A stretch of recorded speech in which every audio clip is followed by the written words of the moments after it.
വചനവീഥിയിലൂടെ father ജെ.ബി. Puthur. വിശുദ്ധ മാർക്കോസ് രചിച്ച നമ്മുടെ കർത്താവ് യേശുമിശിഹായുടെ പരിശുദ്ധ സുവിശേഷം.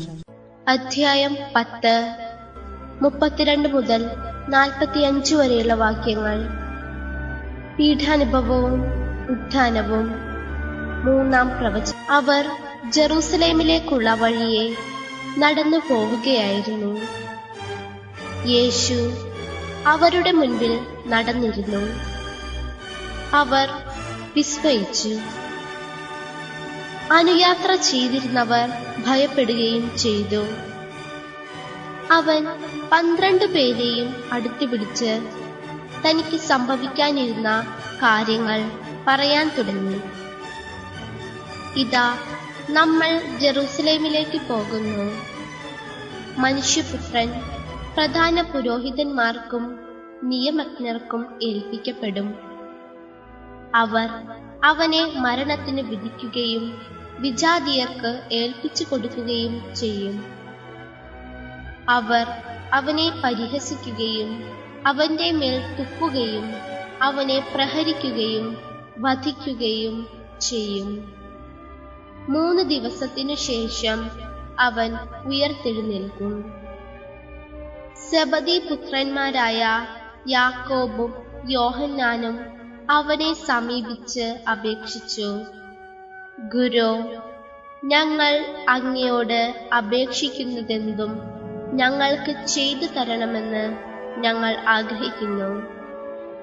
അവൻ ചോദിച്ചു, നിങ്ങൾക്ക് വേണ്ടി ഞാൻ എന്തു ചെയ്യണമെന്നാണ് നിങ്ങൾ ആഗ്രഹിക്കുന്നത്?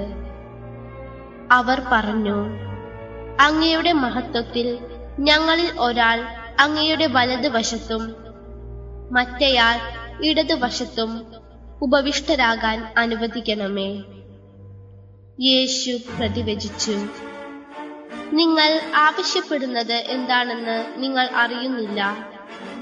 ഞാൻ കുടിക്കുന്ന പാനപാത്രം കുടിക്കാനോ ഞാൻ സ്വീകരിക്കുന്ന സ്നാനം സ്വീകരിക്കാനോ നിങ്ങൾക്ക് കഴിയുമോ? ഞങ്ങൾക്ക് കഴിയും എന്നവർ മറുപടി പറഞ്ഞു. യേശു അവരോട് പറഞ്ഞു, ഞാൻ കുടിക്കുന്ന പാനപാത്രം നിങ്ങൾ കുടിക്കും, ഞാൻ സ്വീകരിക്കുന്ന സ്നാനം നിങ്ങൾ സ്വീകരിക്കും. എന്നാൽ എന്റെ വലതുവശത്തോ ഇടതുവശത്തോ ഇരിക്കാനുള്ള വരം തരേണ്ടത് ഞാനല്ല, അത് ആർക്കു വേണ്ടി സംജാതമാക്കപ്പെട്ടുവോ അവർക്കുള്ളതാണ്. അത് കേട്ടപ്പോൾ ബാക്കി 10 പേർക്ക് യാക്കോബിനോടും യോഹന്നാനോടും അമർഷം തോന്നി.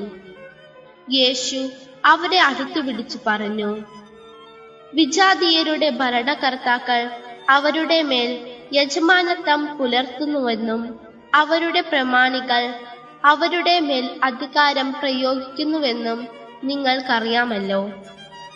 എന്നാൽ നിങ്ങളുടെ ഇടയിൽ അങ്ങനെയാകരുത്. നിങ്ങളിൽ വലിയവനാകാൻ ആഗ്രഹിക്കുന്നവൻ നിങ്ങളുടെ ശുശ്രൂഷകനായിരിക്കണം. നിങ്ങളിൽ ഒന്നാമനാകാൻ ആഗ്രഹിക്കുന്നവൻ എല്ലാവരുടെയും ദാസനുമായിരിക്കണം.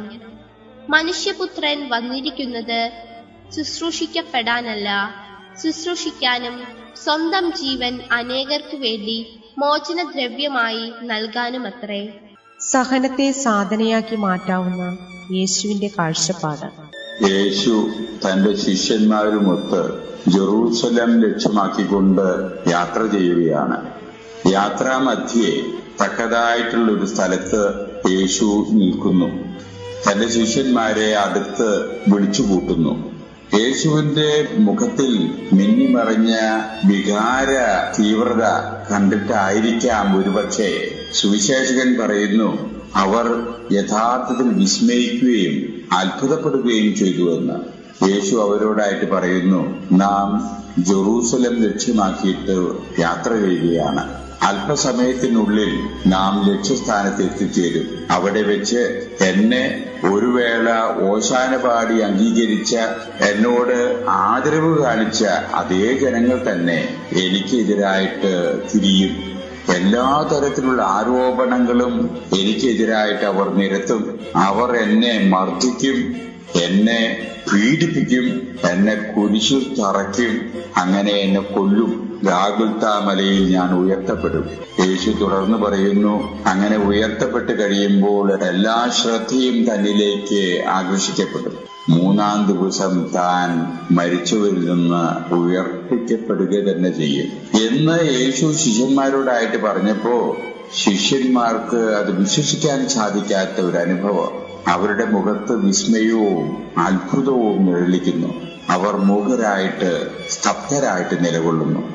ഇവിടെ യേശു നമ്മുടെ മുമ്പിൽ അവതരിപ്പിക്കുന്ന വലിയൊരു സത്യം, ക്രൈസ്തവ ജീവിതത്തിന്റെ ഒഴിച്ചുകൂടാൻ പാടില്ലാത്ത സഹനത്തെ സാധനയാക്കിയിട്ട് മാറ്റേണ്ട ആവശ്യത്തെ സംബന്ധിച്ച് യേശു തന്റെ ശിഷ്യന്മാർക്ക് മുന്നറിയിപ്പ് കൊടുക്കുകയായിരുന്നു. യേശു തന്റെ ശിഷ്യന്മാരെ അഭ്യസിപ്പിക്കുകയായിരുന്നു. പക്ഷേ ആ അവസരത്തില് അരൂപിയുടെ പ്രവർത്തനങ്ങള് അവർക്കായിട്ട് നൽകപ്പെട്ടിട്ടില്ലായിരുന്നതുകൊണ്ട് അവർക്ക് അത് ഗ്രഹിക്കാൻ ആ സമയത്ത് സാധിച്ചില്ല. എങ്കിലും തുടർന്നുള്ള ജീവിതത്തിൽ അവർക്കതിന് സാധിച്ചു. അരൂപിയെ നമുക്കായിട്ട് നൽകിയിരിക്കുന്നത് കൊണ്ട് നമുക്ക് ഇന്ന് യേശുവിന്റെ ഈ പ്രസ്താവനകൾ സഹനത്തെ സാധനയാക്കിയിട്ട് മാറ്റാൻ സാധിക്കുമെന്നുള്ള ക്രിസ്തീയമായിട്ടുള്ള ആ സന്ദേശം ഉൾക്കൊള്ളാൻ നമുക്ക് സാധിക്കേണ്ടതാണ്.